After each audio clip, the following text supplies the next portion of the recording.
Hello, hello, and welcome to another week. We are back. Hello, and thanks for being here. Looks like we have a great crowd in the chat today. That is always nice. So yes, if you are new here, welcome. If you are one of our regulars, welcome back. Thanks for being here. As always, if you have a question, it helps if you start it with the letter Q in the chat, and that way it's easy for me to spot it on the screen here. Once the chat gets going, it gets hard to filter through all the messages. So I try to keep up with all the questions. I don't make any guarantees, but I'm not intentionally ignoring you. Just know that. So yes, welcome. We have some new announcements from Blackmagic, and we'll talk about that. Answer some questions about the TV Studio HD8. It's a mouthful, but yes. We will talk about whatever's going on in the world of live streaming. I did make it to the studio. Portland got hit with a massive snowstorm. It was the most amount of snow we've had in 24 hours since it was like 1949 or something like that. It was a lot. It was full solid 10 inches of snow in less than 24 hours. It was basically just one evening where it all came down. And if you don't know how Portland deals with any kind of snow, it's not well, and certainly not when it is completely unexpected like that. They were expecting half an inch. So, cities getting ready for like half an inch of snow, and then all of a sudden, boom, just complete whiteout. Rush hour lasted like 5 hours. People got stuck and abandoned their cars on the road. It was a mess. It was a mess. And I don't own a car, which helps, but it also meant that getting here was a particular challenge on my bicycle, and I did not go anywhere the first day of snow. And then finally, after it finally got above freezing for part of the afternoon, the snow started melting a bit. I ventured out to come here to check on the water pipe. That's turns out above ground exposed because of all the construction that's happening. So I was like, oh my gosh, I didn't even think about the water pipe. The fact that it's just sitting there in the freezing cold for 24 hours. And I came to check on it to see if it had burst. And thankfully, it looks like it didn't. So yeah, cross your fingers. Once things warm up a little bit more and it's not going to drop below freezing again, I will take a closer look at it. But whew, yeah, anyway, I made it up here yesterday. Did a quick run here and back. Biking on the ice is not fun. My bike is not set up for that. It is not made for ice riding. And I ended up taking car streets because they had been worn down enough that there was like mostly road exposed. And I mostly wasn't riding on ice anymore. Even then, there were still a few patches here and there of like shaded areas that had large stretches of 1 inch of ice. Just no sudden moves, no braking, no accelerating, no turning, and just kind of glide on that until you hit the road again. And I made it. So yeah, this morning wasn't much better, but I took the streets again and made it. So yes, that is my snow story. It's been an adventure. Thankfully, it's nice and warm in here because I have a heater now, so that's always good. So, okay. The Graham says, have I ordered the new TV Studio HD yet? I don't think I need it here. I don't think it's for me, but I think that it is a great product. So let's take a look at this. This is the new lineup of ATEMs, the minis, and then here are the new TV Studio HDs. It is an 8-input ATEM with a massive control surface. And the 8 inputs will get you a long way for most productions, frankly. And I think it's great. It's basically like if you take the ATEM Mini Extreme and then put a bunch more features into it. Super, super, super awesome. I don't think it really fits in my studio here because I've got the rack mount ATEM already and I don't need the giant panel in front of me. But no, there's a lot of awesome stuff in here. The couple things that caught my eye in this, I really like that, like an actual panel, these buttons are assignable. So it's not like the ATEM Mini Extreme where every button can only do one thing. You can actually change what these buttons do. And there's this whole area up on the top for audio controls. It switches between audio controls and camera controls. And you can basically access every part of the switcher from the panel itself, which is super, super nice to see. And it is like literally self-contained broadcast quality switcher, right? They say everything is in it. And in addition to having, all of these controls on it, which is great, there's a bunch of stuff internally that's different too. So 8 inputs, 8 SDI inputs, and 2 aux outs. So just like the ATEM Mini Extreme, you get 2 aux outs, but there's a separate program out and separate multi-view out. So you don't have to use up your aux outs for those, which is nice. So that's great. So you can run, like an in-room projector or a separate recorder off of one of the aux outs. A lot of different combinations of things you can do with that, which is great. And then you get all the features of the ATEM Mini Extreme. So, all the different upstream, downstream keys. You do get super source. And I noticed the one thing they added in this that the ATEM Mini Extreme does not have is the stinger, which is basically you can load up a sequence of clips in the media pool and it will run through that during a transition.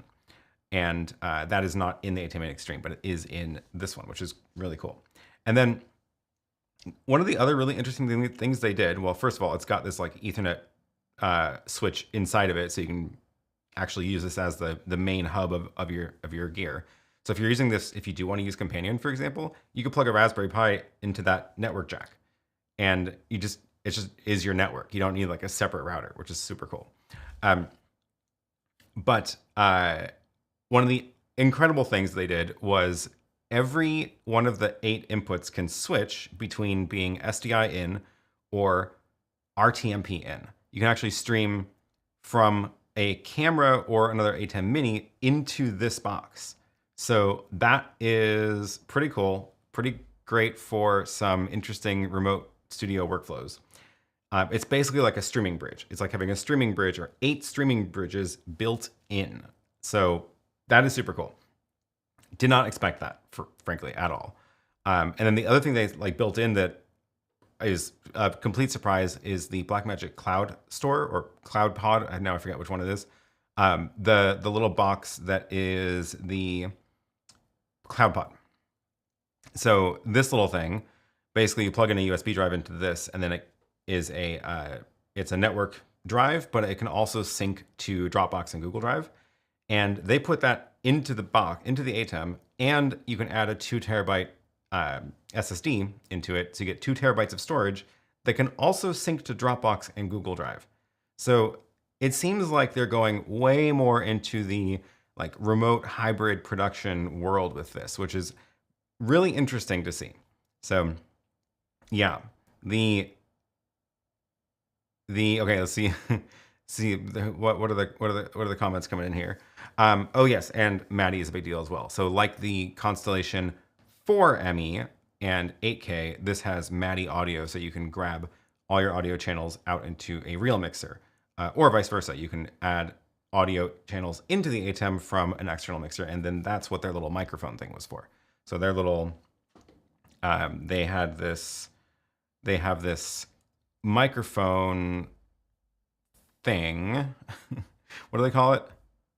ATEM microphone converter. Weird name, but it has 4 XLR ins, and it outputs the 4 microphones into a MADI mixer, including, well, it's made for, which is this. So you can grab 4 analog mics into this also.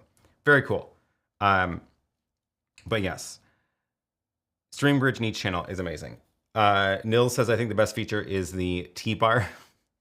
Everyone loves a T-bar. Yes, sure. I don't know. I like automations other ways. Maybe if I was doing more like music video directing or something, I don't know. I'm just not a huge fan.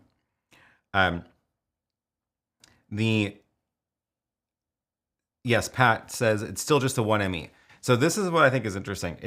They call it the ATEM Television Studio HD8, which seems like probably there's going to be more of them coming later. I can definitely imagine that. I could imagine a 16 input. It would have been nice if there were a couple of HDMI inputs on this, just because it's so common to feed computer graphics and stuff into this with HDMI. But anyway, I wouldn't be surprised if they did an HD 16, which would basically be more like a 2ME. So it would be kind of similar to the Constellation HD, because really the 1ME Constellation HD is like a rack version of this. Well, no, that's not really fair, because this has so much stuff in it, like the Cloud Pod, the streaming bridges built in. But I wouldn't be surprised if we see another version of this pretty soon. Scott says they also have the XLR inputs on the ATEM itself. Yes, true. So you don't need that expansion card, because it does have, I think it was 2 inputs, 2 XLR ins. Yeah, 2 analog audio in. And it's also got this whole section for like talkback and studio audio, which is cool. That's what the little panel on the top bit is for. Can't really see it in that picture. But being able to control your control room audio, I think Grant, that was like the first thing that Grant went through on this, which is, yeah, really cool. A lot of great stuff. Really, it looks like it is the core device for a studio. Like this would be the thing you put in the studio, and it makes everything happen. And you don't need a lot more than that to make everything work, which is really cool. Yeah, it's more like the pumped up Mini Extreme. Neil says, if I wanted to outfit a small studio or replace something like an older TriCaster, I'd buy this in a pinch. Yeah, I agree. I think that's what it's for. It's like you're building out an actual studio, and this is a great choice for that, because it does so many things all in one. Keith says, I'm in if they go 16. Yeah, I know. 8 inputs, like honestly, you can get a lot with 8 inputs. But if you start doing fancier things with graphics, you're going to want to use key fill for 2 channels so that you get the transparency working properly, which in an 8 input switcher, that knocks you down to now 6 video sources. And that's only if you have 1 source for graphics. So I could see definitely some people who would want some larger versions of this. Zax is definitely going to use this to do fully remote sports broadcast. I know, that's like the cool thing. So in addition to the television, the ATEM, the other thing they announced was the cameras. Let me see if I can find that. The cameras that they announced, the special thing that they did, oh, of course it's not on the ATEM page, it's on the camera page. What they did was they added new studio cameras, and these have, well, there's a couple of changes with them compared to the previous one, but the really cool thing is that it can stream into the ATEM over the internet.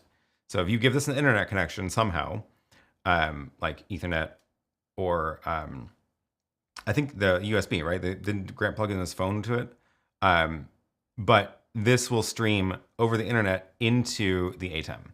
And that means you can basically throw that out to somebody and have a totally remote camera. Now, a big caveat with this, like all of Blackmagic streaming stuff, is that it is still RTMP, not SRT, and does not handle poor network conditions terribly well. So I'm using the web presenter right now. That's the display from the web presenter, which is streaming this show right now. And I have a gigabit internet connection out of the studio, and I have no problems at all with the network connection on the web presenter here.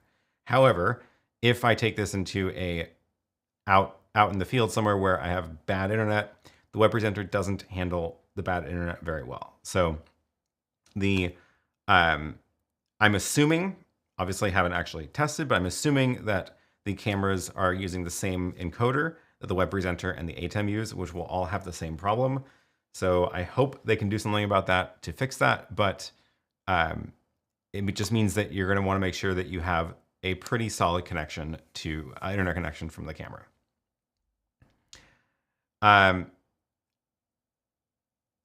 Okay, good questions coming in. Tech says, I think this ATEM is perfect for the local television station here as they are volunteer-based. It simplifies a lot. I agree. Yeah, it does. It makes it so that you don't need nearly as many bits and pieces.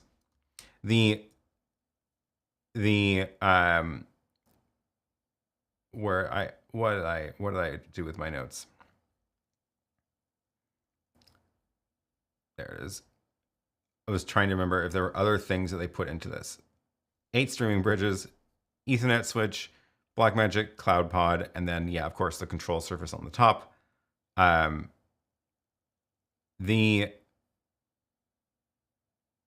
internal recording, yep. And there is an ISO model if you want to record all 8 cameras and all your audio sources.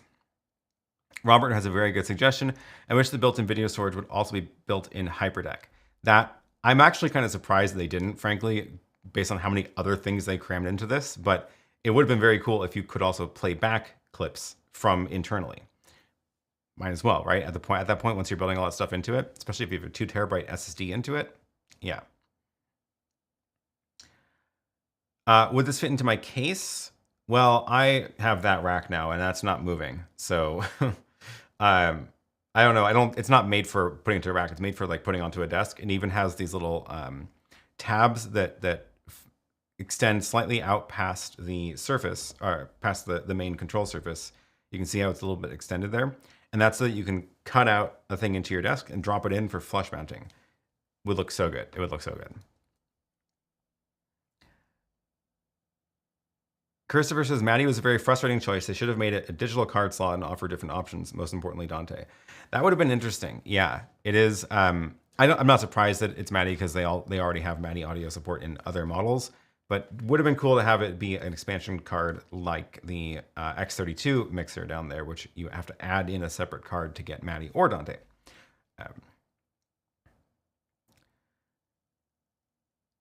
Tech Honda says, if you would only have your ATEM Mini Extreme, would you upgrade to the TVS HD8 ISO? I think I would, but definitely not replace them for the 2ME. That's a good question. If I hadn't gone full-on rack mixer with this rack ATEM, I'm happy with the rack ATEM setup that I have. No regrets at all. But if I hadn't done that jump yet, because I was on the Extreme for quite a long time, would I upgrade to this? I think one of the problems is that I do end up with more than 8 things to connect into it, just because of what I'm trying to do here in the studio. And I had the SDI matrix for that, which would solve that. The other thing that I had done with the Extreme setup is because of the graphics issue, because I want to get graphics with key fill to 2 sources. I don't want to eat up 2 video sources in the ATEM. So I had actually run my Extreme out into the original television studio, rack mount version, which has 4 SDI ins, which I was using for the graphics. I probably would have kept that setup, which is a little bit weird. But I could see that being interesting. Although on the flip side, again, because of the way that I work in here, where I have this table for doing these live streams, but I also have the table over there where it's this is where I do the videos from, where you see like the green background. That is that means I'm going back and forth between these two. So I have all my controls in the Stream Deck, so I'm never actually using a real panel. So I don't know. I think it makes more sense for a studio where the person controlling it is not also on camera. Yeah. Rocky B Production says, maybe installing this soon to my church. We have the M32 audio board and we're planning on connecting that to the ATEM with Maddie so I can have control of a separate stream mix. I know the Maddie audio is really great. I wish more of the ATEMs had it. Dante would be cool too. I still haven't played with Dante at all, but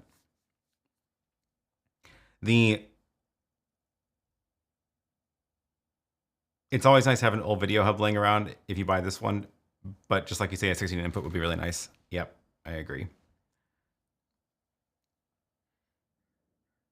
Christopher says, the main feature of the new 6K studio is using sensible mount EF instead of the MFT that has 4 lenses with electronic control. It's true. There's not that many motorized MFT lenses at all.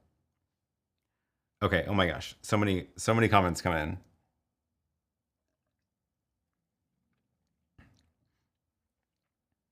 in. Rossi says, do you think the existing ATEM Mini and ATEM Mini Extreme could work in harmony with the Television Studio HD8? So the one thing that I will say with that is that built-in streaming bridge. So if you have an ATEM Mini or Extreme in one like part of a studio, you could have like a podcast set, for example. Actually, I have that set up here basically. So a little podcast set with 3 or 4 cameras and an ATEM Mini up there. And then you could, of course, record onto the USB drive there, but that could then stream into the new ATEM in like your main control room. So this is similar to what I've got up here because I set up the upstairs of this room as a little podcast set for the House Files episodes that we're doing.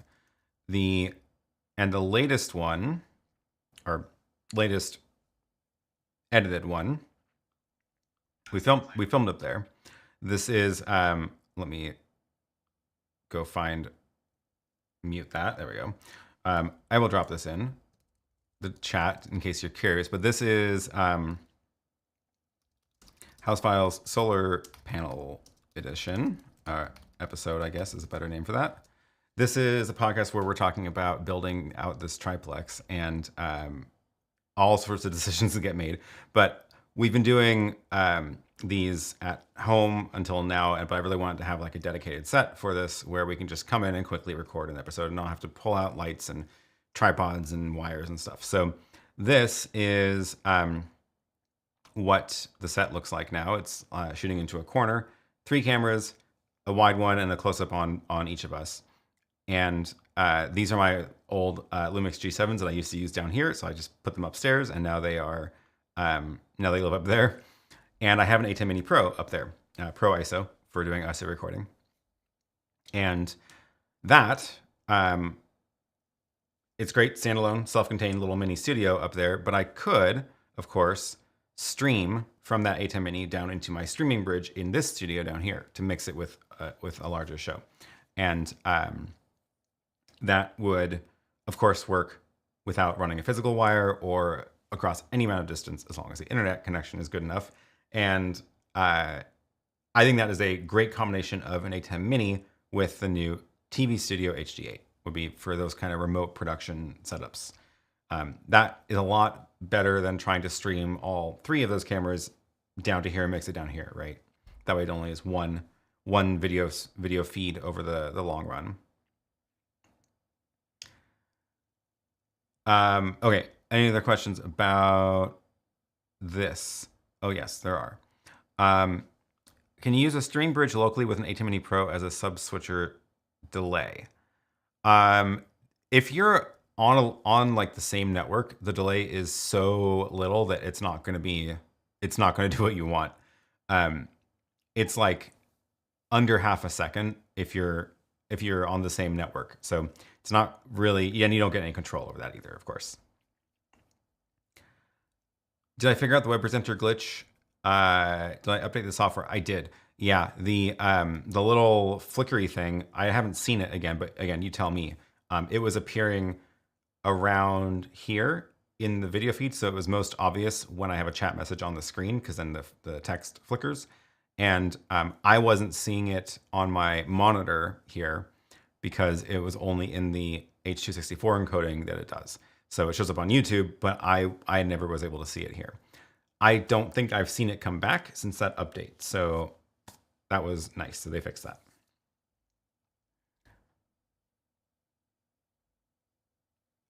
Keith says, what about all the SDI outs of the cameras? So yeah, that's the 8-inch SDI inputs on the new thing also have SDI outs. They're not routable, so they're not aux outs, but they do send the program video, and it's for your camera operators to be able to see what's live on air. I haven't figured out the details of the audio because there was some note about audio mixing in that and mix minus.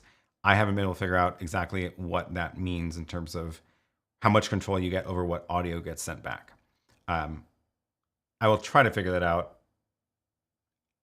Maybe I can actually try to get one to check out here, but yeah. Grant says, honestly, if there was a 2ME model, I would have considered selling the Constellation 2ME I got for a summer gig and getting one of these instead. Yeah, if there's a 2ME version with more than 8 inputs, like 16 or 20, I think that would be very, very solid.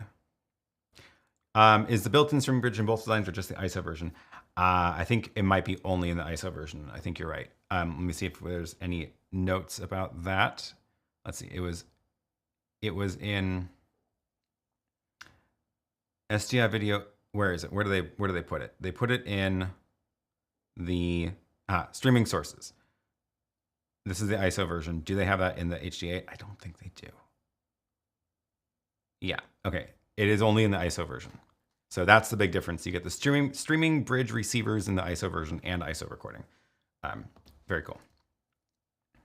It is $1,000 more expensive, so it is a chunk of change. But again, like any of the ISO recording stuff that you get, there is no way to get an 8-channel video recorder for less than the additional cost of the ISO. And I think that's still true with $1,000 difference. Could the new cameras be used in RTMP mode in houses of worship instead of SDI runs? Any latency issues with the RTMP connections? You definitely could, but I think that the delay might be too much for that to work well. The delay will entirely depend on your network, and if you're on like in one building and you have gigabit switches everywhere, it'll be very low. But it might be too much still, especially if you're trying to cut between multiple angles, where some are delayed and some are not. Depends on how you're using it. I don't think that's really what it's meant for, but let me see. Do I have a thing here where I can demonstrate the delay? Because it's not that bad when you're on the local network. I do have a streaming bridge, and I have another ATEM there, which I can use to stream to it. So let's try that. Because yeah, it's really not that bad. I want to give you an idea of the delay that we're talking about. So we're gonna take a super source 2, which I was using for the chroma key demo, but we're gonna change what's in all these. Let's see, we do want the computer, but then we want my camera so you can see me, and then we want in box, let's see, I don't think we want box 4, And in box 3, we actually want to show the streaming bridge. And this way we can see the delay. So obviously it's not receiving anything yet. Let me do one more thing, which is to make a little graphic. Actually, you know what? We're going to do this layout. And this is going to be the desk, and box 2 will be the streaming bridge. And then I want to make a little, let's see, let's do this. Let's do draw, and am I connected to the ATEM on this? I am. So let's capture, let's capture this.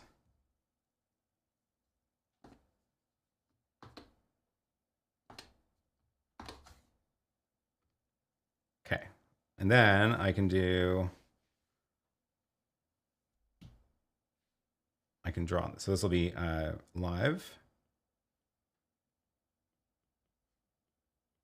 And this is streaming bridge.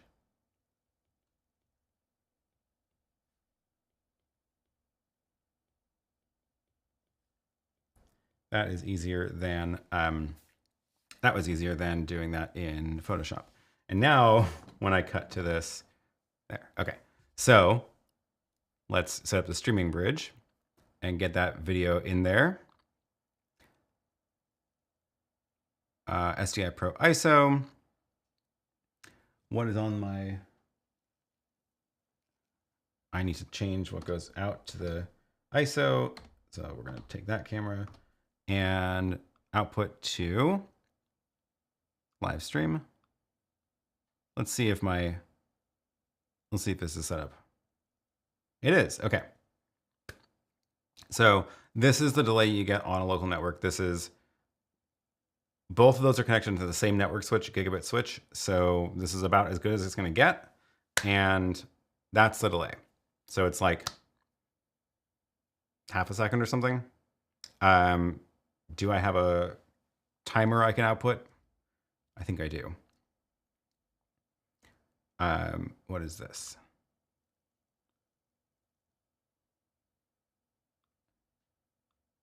Oops. Is this a, nope. I need like a clock. Here we go. That's not working. Of course. I need that to go out the, I don't have a good way to do that. Out to the, no, I don't have a way to set the clock. You know what? We'll do the old-fashioned way.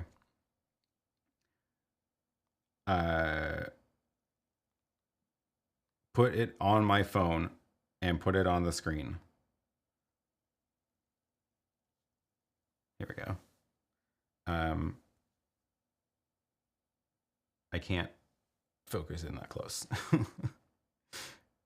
What are we doing? How are we doing here? We've got, it looks like if you pause, you'll be able to tell me. Yeah, go ahead and just like somebody pause on YouTube and then tell me what it is, because I can't see it when it's moving. So yeah, that's the delay. It's not bad, but it's obviously more than you want for like live cameras probably.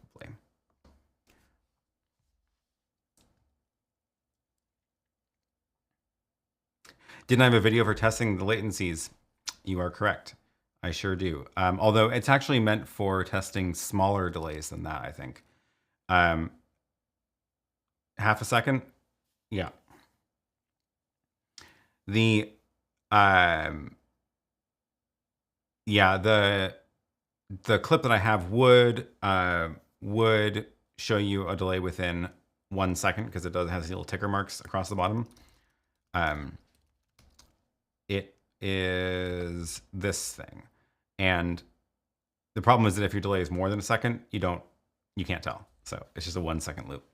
But yeah, I don't know. I don't think I have it loaded up on a card handy. Close to a second. Yeah. The delay is not so much the network, since it's low bandwidth anyway, it's the H.264 encoder adding the bulk of the latency. That's a good point. Actually, now I'm curious. What happens if I switch to a different quality? So I'm going to stop that, and let's switch to HyperDeck High and try that. That looks about the same. So it's not bad, but it's definitely not real time.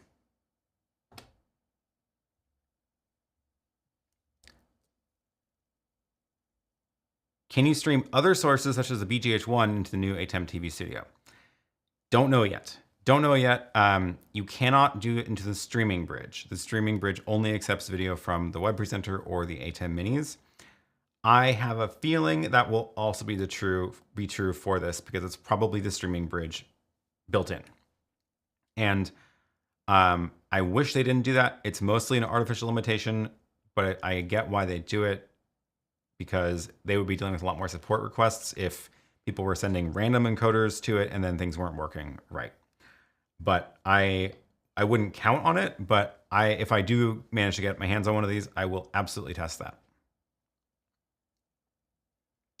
If there really is a possibility of two-way audio within the remote camera function, it would create some really interesting remote guest options. Agreed. So the one thing they did say is that the comms audio will go back up to the camera, but that is for camera operator. It's not the audio from the program mix, if that makes sense. So would work for a remote camera operator. I don't think you could use that for an actual remote interview with the talent, but I'm not 100% sure on that. Need to do some experimenting to see how that would work. ATEM SDI Extreme ISO advantages over the new ATEM: 4 aux outs versus 2, 9 layers versus 8, 2 DVEs versus 1. 4 aux outs is definitely an advantage. Yeah. 9 layers versus 8. I'm not sure where that's coming from. Or 2 DVEs versus 1, because I thought this one has multiple DVEs. They list it in here somewhere. They list it in, where is it? Standards, products, 1 super source, no, 2 downstream keys, 4 upstream keys. So I think that's the same as the ATEM Mini, 1 DVE in the transition key. I think that's the same. Let's see what they say about the ATEM Mini Extreme, because I didn't think it was different. In here, they say, yeah, 4 upstream keys, 2 down. DVE with borders and drop shadow. Do they have that here? They don't have an equivalent thing. Total number of layers. Total number of layers, 9. Interesting. Maybe there is an extra DVE, which is that extra layer. Okay, interesting. I'll have to check that out. Yeah. I wonder what you lose if you replace the ATEM 2ME with the HD8 ISO. A lot. I mean, you lose 12 of your inputs, because the 2ME has 20 inputs. And it has, you lose the second ME, of course. So those are pretty different, in pretty different categories. And I think that depends on what you're going for, right? Okay, let me scroll back before I get to the new questions. Adam says, I would like to see a few HDMI inputs. It's just an ATEM SDI Extreme ISO in a fancy case. It's more than just an SDI Extreme ISO in a fancy case, because there is 2 terabyte SSD inside, a cloud pods you can sync to Dropbox and Google, 8 streaming bridges in the ISO version. It's more than that, but I also agree it would be nice to have at least 2 HDMI inputs, because again, like, there's so many times where you're going to end up with some HDMI source that you're going to have to add an SDI converter to it, and it's just annoying.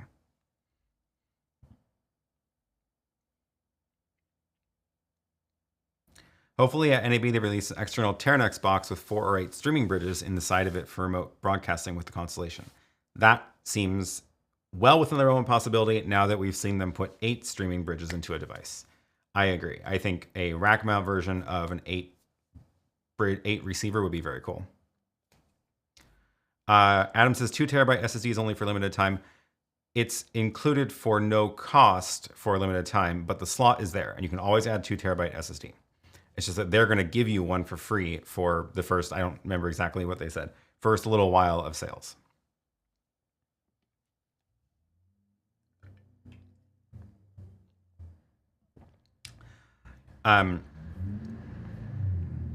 Someone's excited about their car out there. Malin says, I like to see SRT in any new hardware. It just makes sense. I agree. I think they really should start adding SRT.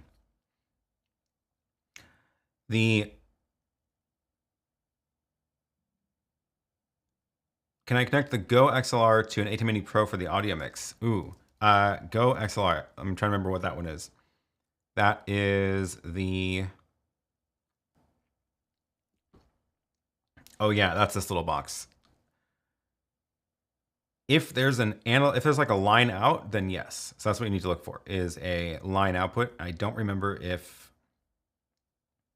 Where do I get to the details? Maybe there's rear. Line out, that should work. Yeah, if you go line out into the ATEM Mini and then make sure your ATEM is set to audio here. Over here, there is this setting. Here's my zoom. Mic 1 input, make sure it's set to line, otherwise things will not work well. So if you do that, yeah, you can plug in audio from any audio mixer into the ATEM Minis.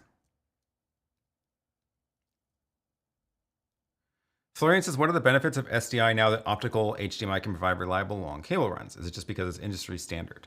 That's an interesting question. I think that one of the things is I would say SDI is more stable. So one of the problems with HDMI and one of the reasons that HDMI matrices are a lot less useful than SDI matrices. HDMI has to negotiate the signal on both ends. So that's why, like, when you plug in something into a monitor, it takes a couple of seconds for it to show up. So that's still true with fiber HDMI. It's still doing that negotiation, unless obviously like the source will only ever send one thing out and there's nothing to negotiate. SDI doesn't work that way at all. SDI is just like much more simple protocol. I think it's going to be a lot more, I think it's always going to be more faster to sync up and more reliable. Oh, Graham has a good point too. The BNC connectors are far superior to HDMI. I agree. Locking connectors. The fiber HDMI also, you do have to worry about someone stepping on the cable and crushing it. You could step on SDI for a while before it'll get damaged. So I think that, I mean, fiber HDMI obviously has its uses for sure. And I'm using one here now actually to get my Mac Minis in the back there. And this monitor is too far for a regular HDMI. And I want a direct connection to that monitor. So it's great for that. But I would, if I'm like setting up cameras at a venue, I would stick with SDI for that. Can you stream more than one stream into the new TV Studio HD8? They said you can stream 8. Like you can turn all of your 8 inputs. There's still only 8 like active video sources. It's an 8-channel mixer, but you can change any of the 8 from SDI input to RTMP input. And that means in theory, you could use it as an entirely remote production thing. Like you could have 8 remote feeds coming into it. Make sure your network speed is up to handle that, but yeah.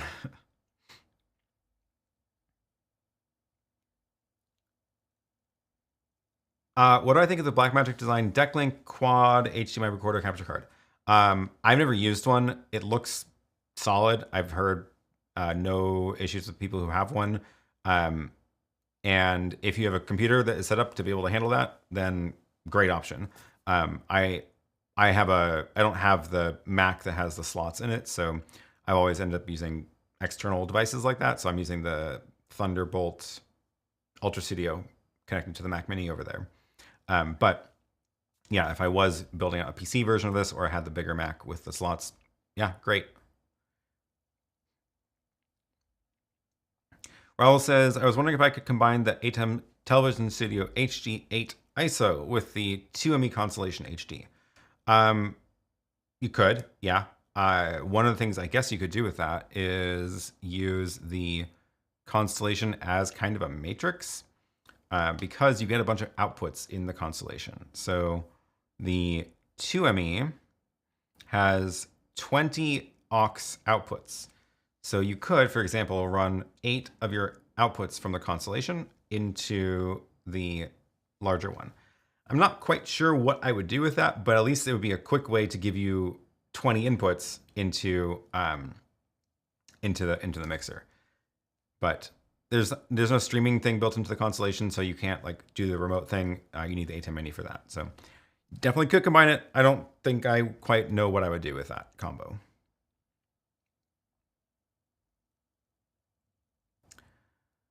Why do you think they omitted the headphone jack? Oh, yeah. Oh, Christopher says they sort of didn't. It's not like a regular 1/8 inch headphone jack, but it does have audio out. It's just meant for more of the like what you would do in a studio where you also want to be able to talk to them. So where is it? It's this talkback connection. So that would be your whole headset with the microphone in it. That way you can also talk out to the control room or to the remote camera operators and things like that. So it's meant to be more professional than just monitoring.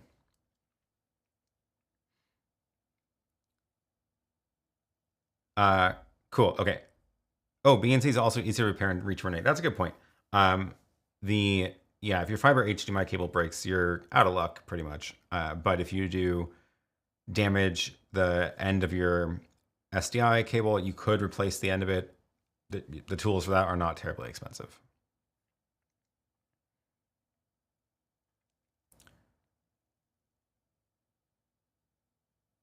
Yes, great point. With those studio cameras, you can connect to the HD8 by only Ethernet cable and have return feed and comms too. Yeah, that's cool. That's very cool. Oh, Pat, thank you. Yes, this is a great point. Other really cool thing they did on the new ATEM is the board that has the SDI plugs on it. That is like its own small board, which is meant to be repairable. And they are planning on selling that board so that you can replace that without having to send the whole thing back to Blackmagic and like get a whole new one. On the ATEM Minis, everything's on like one board altogether. So if you break a connector, you pretty much have to just replace the whole thing, which is unfortunate. So I'm glad to see that they did that on the new one.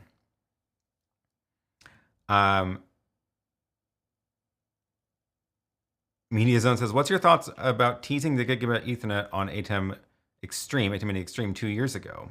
Yeah, that's right. It has gigabit Ethernet built in. We're going to be able to use that for a few things in the future as well. That was the quote from Grant. 700 days later, you need a $4,000 switcher, $2,500 Super 35 camera to use that tech. I don't know where that went. That is a good point. I had forgotten about that. I guess I mean, you can FTP out files, which Gigabit helps with that for sure, because you can grab the files on a drive that's plugged into ATEM Mini Extreme and FTP them out. So Gigabit is good for that. But I'm pretty sure that was a feature at launch, so that wasn't like the thing they were hinting at. That's not correct. Ethernet goes to their studio half rack device, then you have SDI in and out to the studio TV. No. But I think what Renee was talking about is the Ethernet, the streaming. So if he did say that when you're streaming over the internet, you do get like tally and camera control back up and comms. So I think the idea would be connect an Ethernet cable and then stream over RTMP into it rather than over SDI. So I think it would work. It wouldn't power the camera, so you would need to power the camera separately, which is what that half rack box does, is it gives the camera power. But if you power it independently and then have an Ethernet run into the switcher, I think it would work. Yeah. It went with the sting button on the... I know. It sounds to me like I don't know how they were planning on adding that many things to the ATEM Mini Extreme in firmware, because there is a limit to the processing power of that device. But now that we saw them add in the streaming bridge built in to the ATEM, I wonder if that's what they were hinting at about doing that with the Extreme. Although it would be like, it would blow my mind if they launch a firmware update for the ATEM Mini Extreme that adds receiving a remote feed. But now they have it in their cameras, maybe that's the plan. Yeah. Pat says it would have been nice to have the BNC cards be the single channel. Theoretically, they can make both BNC HDMI cards. That would have been cool, yeah. If they were individual cards for each of the inputs, then you could swap them between HDMI and SDI. I know, that would be really cool. Choose how many of those you want. Yeah. Raul says, I was going to buy the Extreme ISO SDI to record, trying to figure out if I should now buy the Television Studio HD8 and have all the extra stuff. I mean, they're still pretty different devices and definitely different prices, because the ISO version of the new Television Studio is $4,000, so that's not cheap. And the SDI version of, or let's say the HDMI version of this is $1,300. The SDI version is $1,500. That's a pretty big price difference. I think there's still plenty of reasons to stick with the Mini series and not spend the extra amount, because that is a lot more to spend if you're not sure you're going to be using it.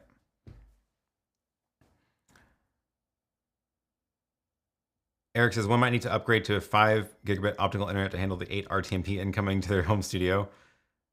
What is that? Well, maybe not. Not if you're on like 6 megabits. So this stream that you're watching, I'm encoding at 6 megabits according to that. And that's times 8, 48 megabit. That's well within the realm of a gigabit connection.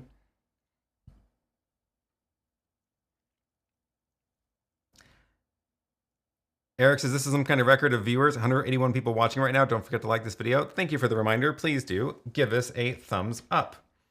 Okay, let's see. Any other questions about this? Otherwise, we are going to take a look at what else I wanted to chat about today.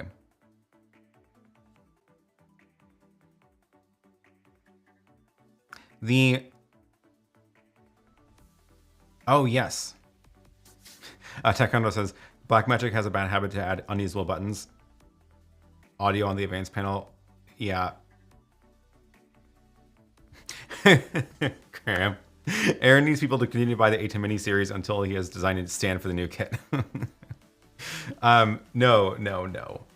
That's not happening. This is the... Oh, yeah, I did want to talk about this. So this is the PK1 stand for the ATEM Mini Extreme with the new coverly covers that NX3D made. The custom branded ones are super great. We did the giveaway sponsored by them for that last week. So congrats again to the winners of that. And one of the questions that I got at some point last week was whether or not the 10-inch Lilliput monitor fits on top of the stand. On that aluminum bar. And I decided to try it out, and the answer is yes, it does. So that's what it looks like, which I think it's a great size for the Extreme. The 10-inch monitor is a really comfortable size to look at as a multi-view. And the good news is, yes, it absolutely does fit. Did I hit the background music button by accident? No, I meant to do that. I did mean to do that.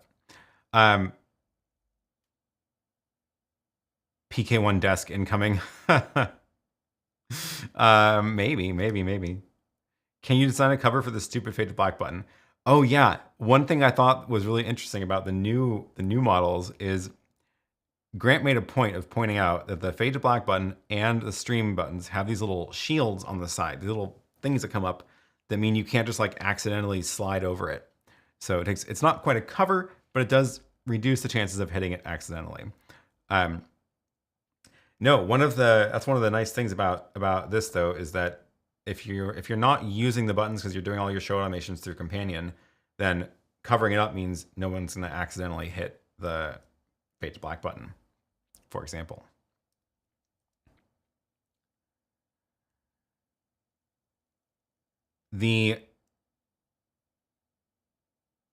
Oh, Randy says, note the photo from last week showed the 10-inch Lilliput and the iPad holder. Oh, great point. I completely missed that. That was the Lilliput monitor. Let me see if I can find that.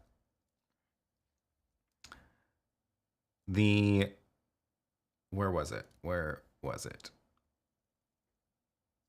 Here it is. Oh yeah, sure enough. This is Randy's photo from so this is the iPad and the Lilliput off to the side, which both fit, which is great. That looks like, I'm guessing that's not a mini, right? That's like a regular size iPad. It's a great combo.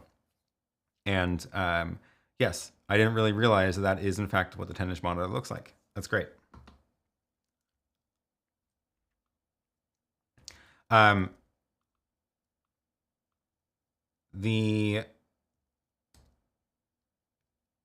we go? Regular size iPad, says Randy. Yes, great, very cool.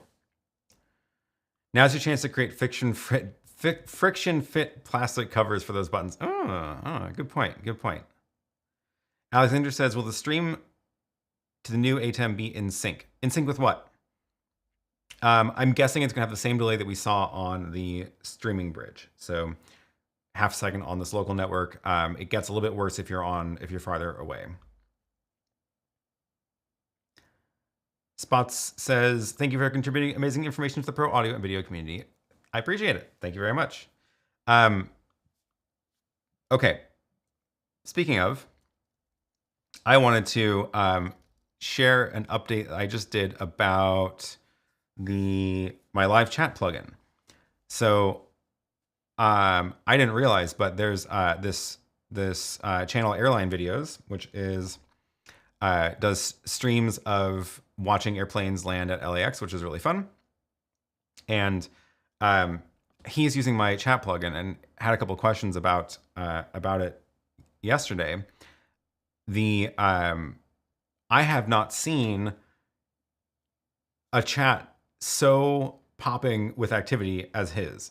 He has channel memberships enabled, which I have not played with yet. And there's all sorts of things you can do with channel memberships, which I had no idea. People can gift memberships to others in YouTube, which is cool. And that like shows up in the chat with a certain message. Let me just pop up his live stream. Let me pause it because I really just want to show you the chat. But he's live right now at LAX. And look how active this chat is. I forgot that there's like these special messages you can send when you do, when you're a member, you get like a one a month or something that you can send.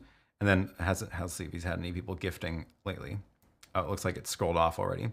But this is, oh, here it is. Yeah. Some people will like gift channel memberships to other viewers, which is very cool. And that shows up, and he wants to be able to show these on the screen. And the plugin was like not working well with them. And so I spent a little bit of time yesterday to recreate all those messages and fix them, and shipped that in the Chrome store. So let's see if that is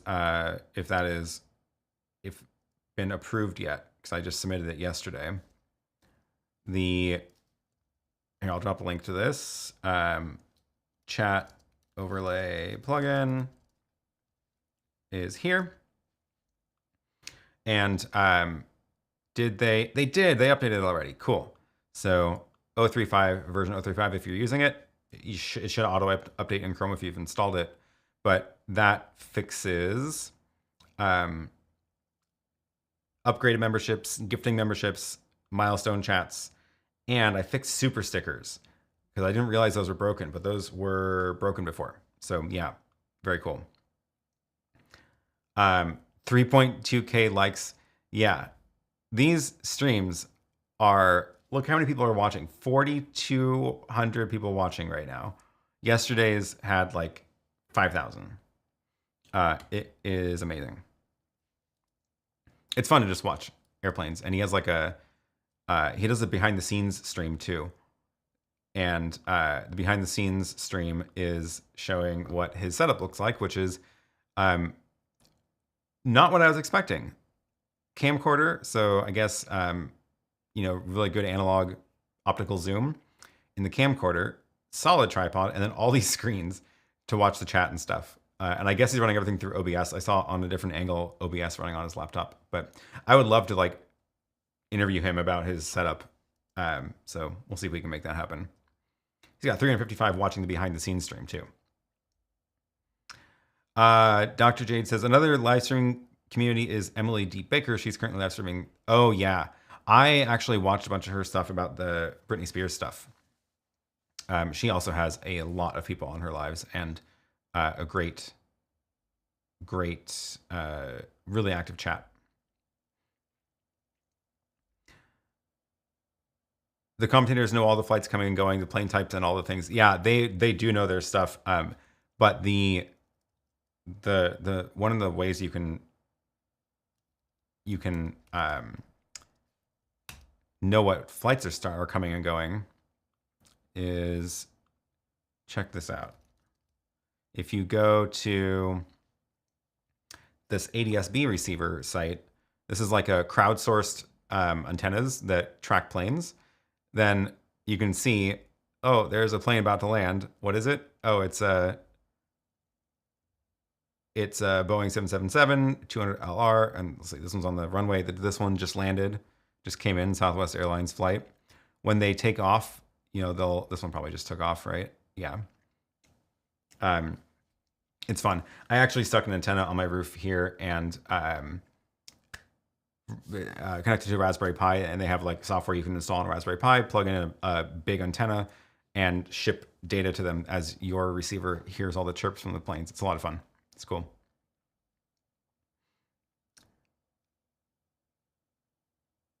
Oh, thank you for the super chat. I appreciate it. Office Hours Global is a great live streaming community. They have a 2-hour show every day on YouTube. Yeah, I haven't been on there in a long time. I was joining a couple of those early on during the beginning of the pandemic, and then actually I joined one to talk about ATEM Mini stuff a while ago, but it's not at a great time for me because of, especially now that I have to get up here to the studio, but because you have to join like 30 minutes before they go live at 7 or something for an audio check. It's just a lot. But yeah, it's a good community. They talk about all sorts of fascinating stuff on there every day. I don't know how they do it every day.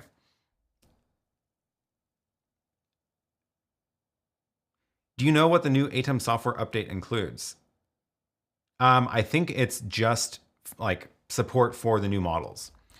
You can usually find their notes about it. So if you go to the support and ATEM, here's the ATEM Switchers 9.0 update.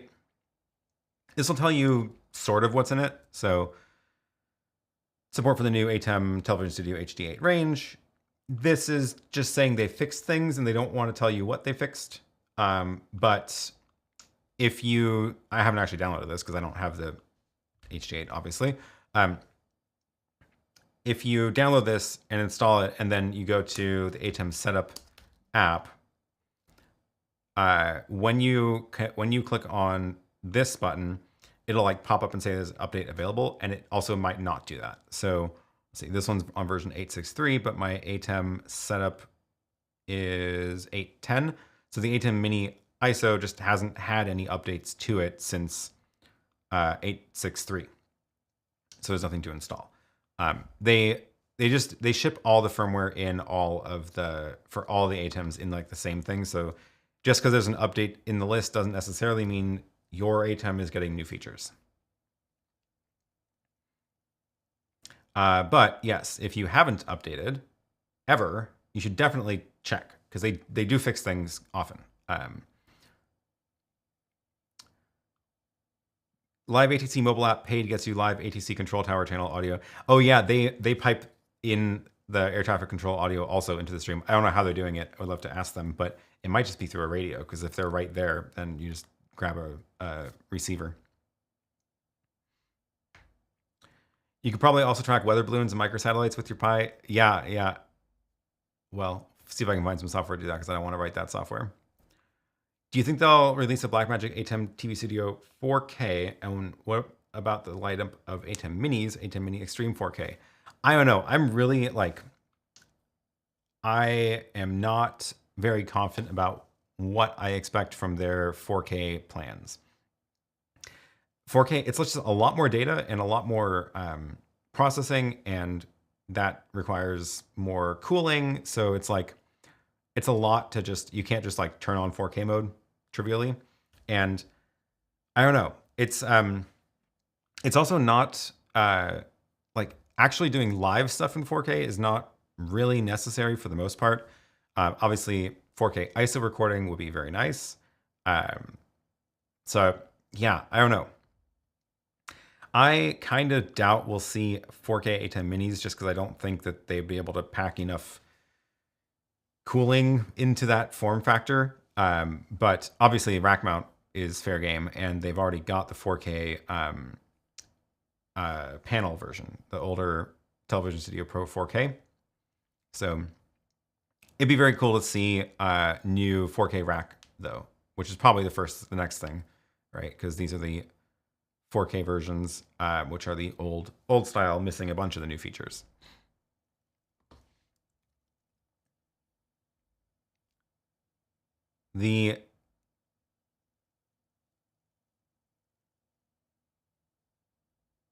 Oh, that was a question. If I send 8 streams to it from the internet, will they be in sync? Oh, I would not expect them to be in sync. No, I would expect that each one would have its own slightly different delay. So that, without obviously having tested it, that's my suspicion. I wonder how long before somebody gets 8 cameras to test that. Yeah, that'd be fun. Because it'll totally depend on what bandwidth you have. 4K ISO recording would be nice, so it could be reframed to 1080p. I agree. Really hoping they don't release a Constellation 4K, as I just bought an 8K Constellation. Yeah, it's funny. The 8K Constellation is really a 4K Constellation, I guess. But it's got like a, I guess that means that there would be room for like a 2ME 4K, for example, because this is a 4ME. This is basically the same inputs and outputs as the Constellation HD, but they're all 4K inputs instead. Yeah, I don't know. It'll be interesting to see what they do at NAB. Sorry for going out of topic. Have you reviewed the LiveView Solo Pro? I haven't. Nope. I've never touched a LiveView device, actually, unfortunately. But yeah, NAB. Speaking of NAB, if you are, I will be there, and I am planning on, I'll be there along with a couple other people. Photo Joseph is going. We're going to work on a pretty cool little project, it looks like. More about that later. But we'll definitely host a meetup again like last time. So if you're planning on going, keep an eye out for, I'll post, in my normal places, Instagram and YouTube community tab and stuff, and I'll talk about it here before the time comes about when it'll be. I'll put it on the website, aaronpk.tv, so you'll be able to find it up there once we get closer to that. But yeah, we'll host a little meetup again, find a corner of the convention center we can take over or something, and hang out for a bit. Blackmagic PTZ at NAB, that'd be very cool. Yeah. But yeah, please do come find me at whenever while I'm there. It'll be fun. It'll be a lot of fun. I'm really curious what they're going to do there, because it feels like they could be up for some new announcements. Oh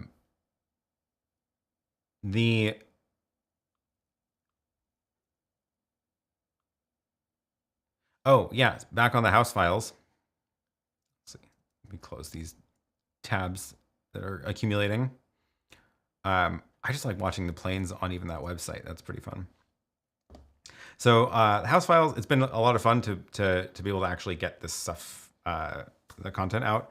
This episode was all live edited by Mix Effect app. So Mix Effect was doing the switching between the different angles, which worked quite well and saved me a lot of time editing and post. But the latest episode is something totally different. Latest episode is a walkthrough of the whole house. So you can see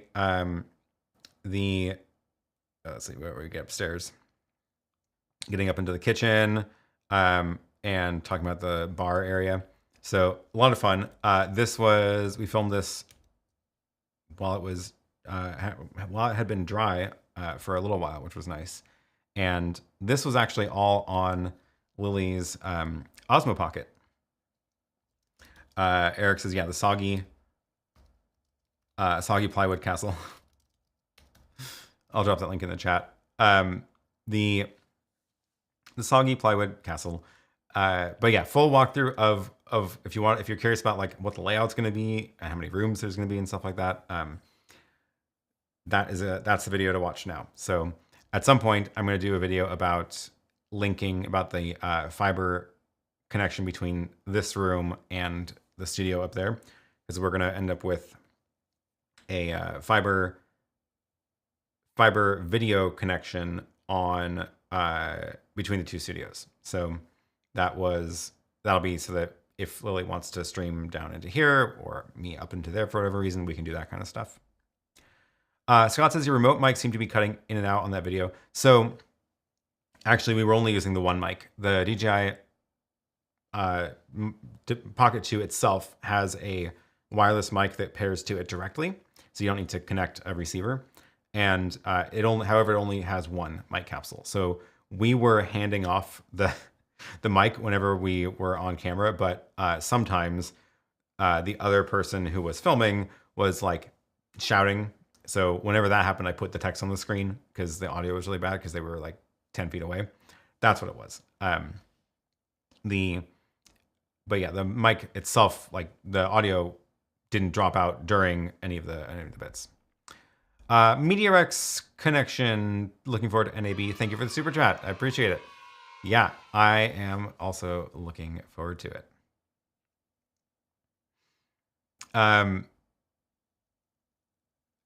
Oh, Clifford, yeah.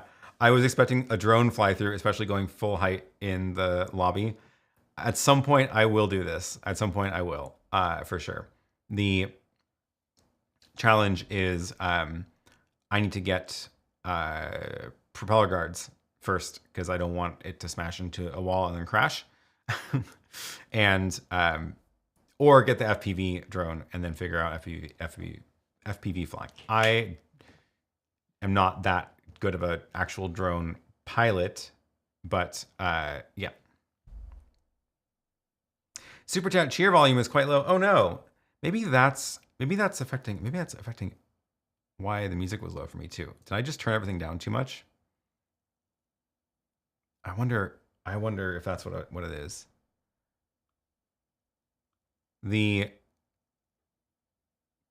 It should be the same as this music. And that's very quiet for me too. There we go. Now I can hear it better. We'll see if that helps. Prop guards are good. Yeah, totally. At some point, I'm going to do the full height atrium shot spinning going up. Yeah.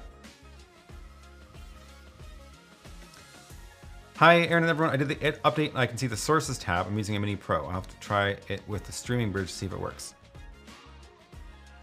Oh, interesting. The sources tab. I haven't actually downloaded the new software. Maybe I should do that right now. Live. Why not? What could possibly go wrong? Download ATEM 9. And it'll take a while. 3 gigs. Okay.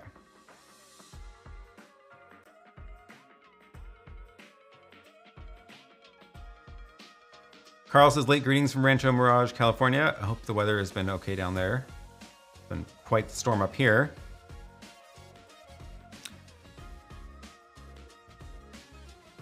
The other thing, while I'm waiting for this to download, oh, actually, no, it's done. That was fast. It's been so cold here that I had to have all the windows closed in order to keep it warm, and that means my paint to my desk, it is now again getting back to the unpleasant smell situation.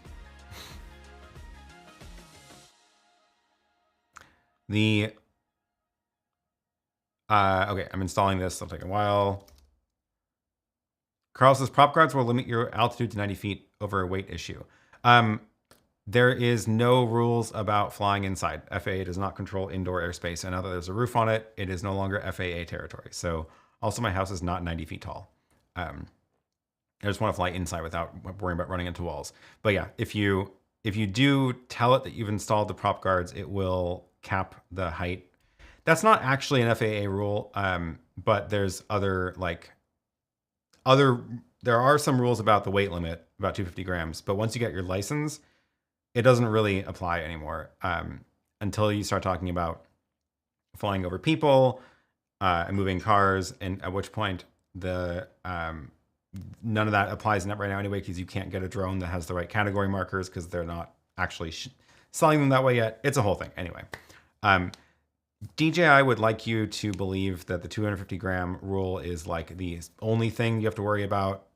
It's not quite that simple. If you don't have a license, then it is more straightforward of a limit. But once you have a license, there's just a lot more different stuff to keep track of. Okay, I just installed ATEM software control, so I guess probably have to quit the app. That's weird. I installed it over it while it was running.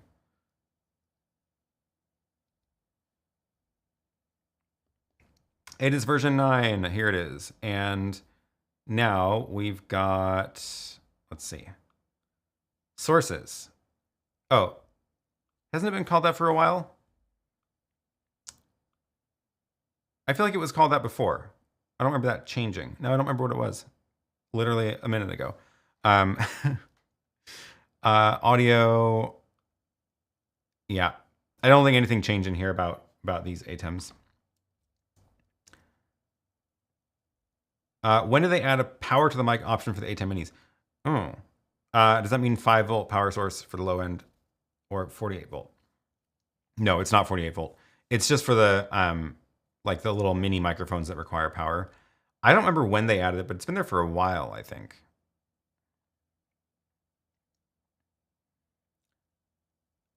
How do you connect the RPC2 to the new ATEM Television Studio HD8? What's the RPC2? Oh, Rodecaster Pro 2? Ooh, that's a good question because there isn't a 1/4 inch input anymore. Is that true?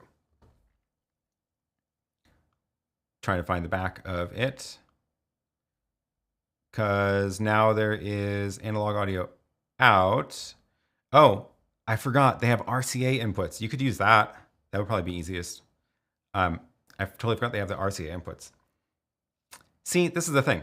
They have RCA analog audio in, which is like, who uses that now? But it's good because like there are going to be some times you'll need it, but they should have added HDMI for the same reasons. Because like you're going to have that one time you need a plug in a computer for graphics or whatever. IT never gets old. Oh yes, want to finish the show with a challenge. Try my diagonal question early in the show. I totally forgot about that. I'm so sorry. I completely forgot about that. Yes. Where did it go? Here it is. Yolobox Pro has a nifty 2-up layout option where you can split the screen diagonally. Can this be done with an ATEM? Great, excellent question. So actually, it's funny. I did actually see that, and I went and I grabbed the Yolobox and plugged it in. And this is the feature that you're talking about. So this is the Split view, when you make a split view, you can change the angle of the split. So let's see, actually, I should be able to get my camera into one of those. Is it this one? Yeah. So there we go. This angle you can change in the Yolobox, and you can like tilt it up to some limit. I forget what. But then this is a scene that you can cut to, which is cool. So can we do this in the ATEM? That is an excellent question. I believe so. Let's stick with the ATEM. No, let's use the Constellation. It should work the same in anything though. So can we get an angle? I think you can do it with the, let's see, am I using this upstream key? Nope. Pattern upstream key, right? So if we do this, I don't know about changing the angle. So let's grab a fill source like my camera. And that's on upstream key 2. And bring that on air. So that's, yeah, that is the corner of my camera. So can we get it to, there's the size. So we want it to be 50%, I guess. Symmetry, is this the good angle? Yes, it is. Look at that. And then softness. So, oh, that's funny. But it looks like 0 is not quite a sharp line. That doesn't look like a hard line to me. It looks like there's a little bit of a gradient going down. But this is basically the same thing. So you can change the angle here.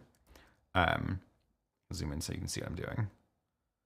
Change the angle. And this is just sitting on top of whatever video is behind it. So right now it's my super source behind it, but I could, for example, change to the overhead behind it.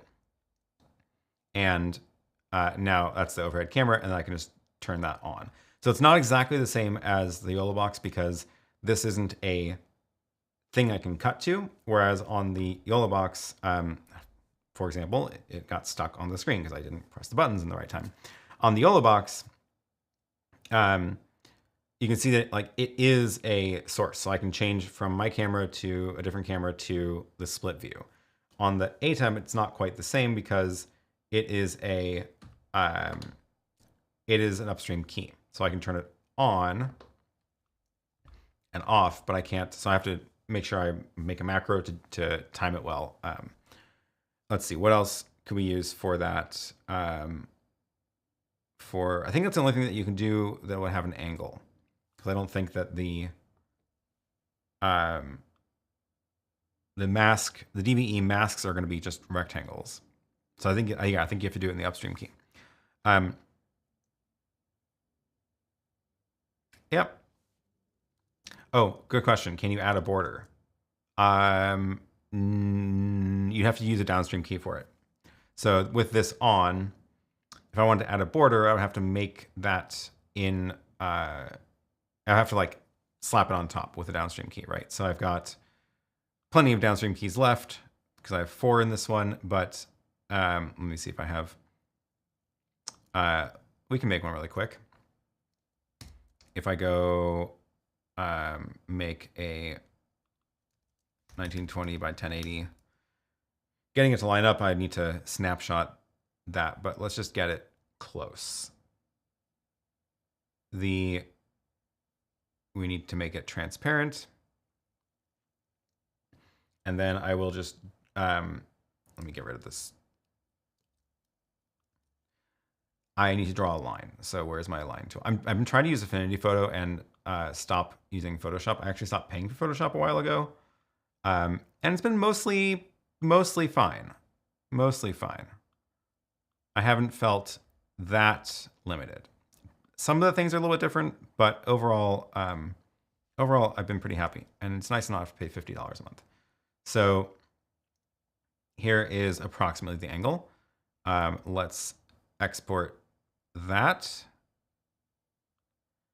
And we'll call it border. We'll drag it into the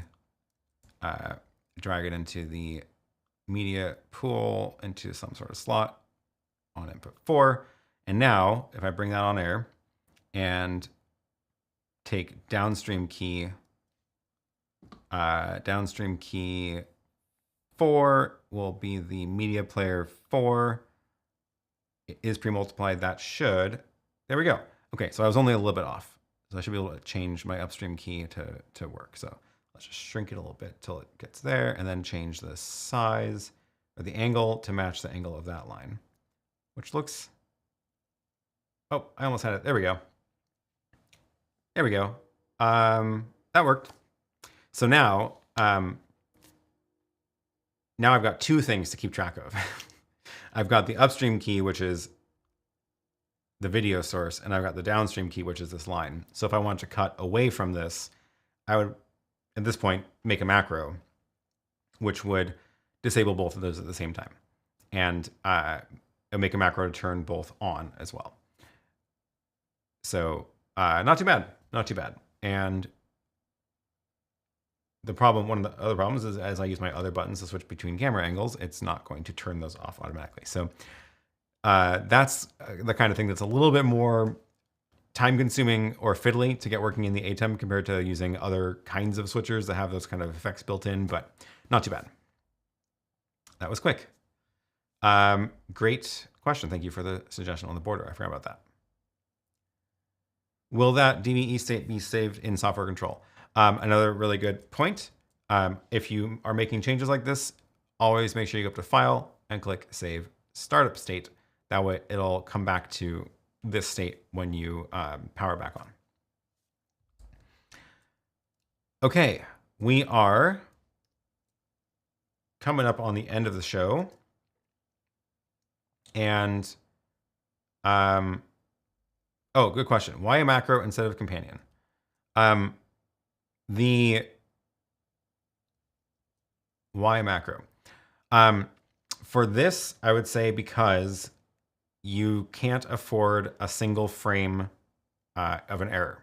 So to get the upstream key and the downstream key on within the same frame, you need it to show up in the same frame. Otherwise, you're going to see a flicker, and you don't want to see a flicker. Doing it in companion, there is a chance that the messages will be slightly delayed, just enough to see a flicker. So I would, for that kind of really precise timing, I would make a macro that does just that action of, we'll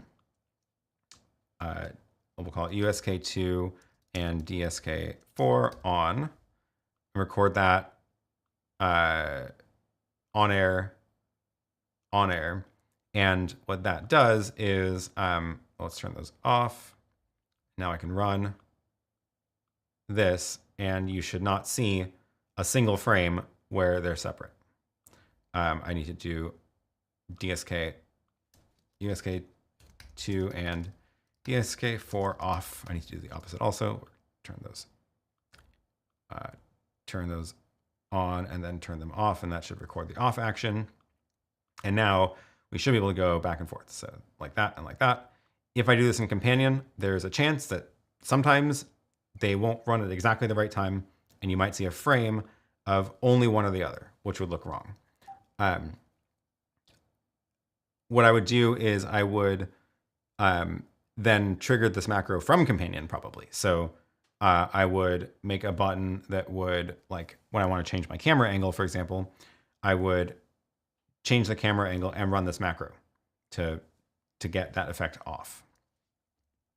So they work well together. Yes, exactly. You can use a companion to call the macro afterwards. Eric says, I never think about the companion message sending latency delays that would occur when you're trying to combine USK, DSK without missing frames. Exactly. Most of the time, it doesn't matter if you're just like a couple of milliseconds off, but when you're doing these kind of frame accurate things, the macros are going to be more precise. I actually have a video coming out about macros very soon, so keep an eye on the channel for that, because I realized I don't have a good macro video yet, even though I've demonstrated them a ton during live streams. So that'll be coming out pretty soon. Okay, we're just about at the end of the hour and a half.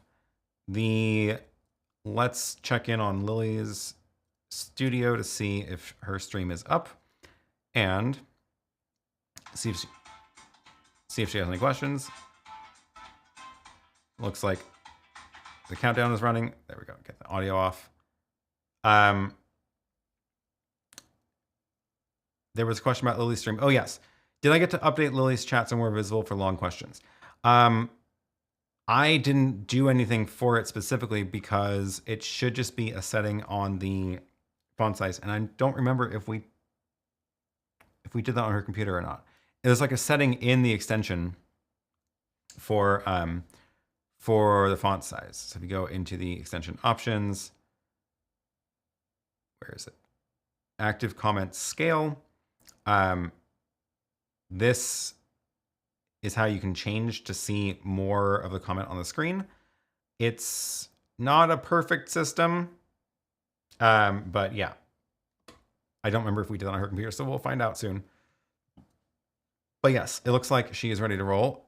90 seconds left till she goes live. So we will run the credits and send you over there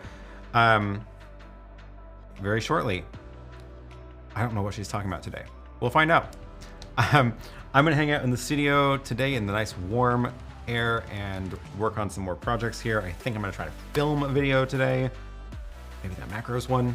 And yes, thank you all for joining. As always, thank you for all the super chats. Oh yes, next week we will do another spin the wheel game to pick some winners from everybody who sent in super chats over the last month. And the other prize goes to someone who participates in the chat live. So make sure you're tuning in next week for that. And that was a good little series of demos there and great questions about the new ATEM. I'll see if I can get my hands on one and test it out more. But otherwise, I will see you again back here next week, same time, same place. So see you all later. Bye.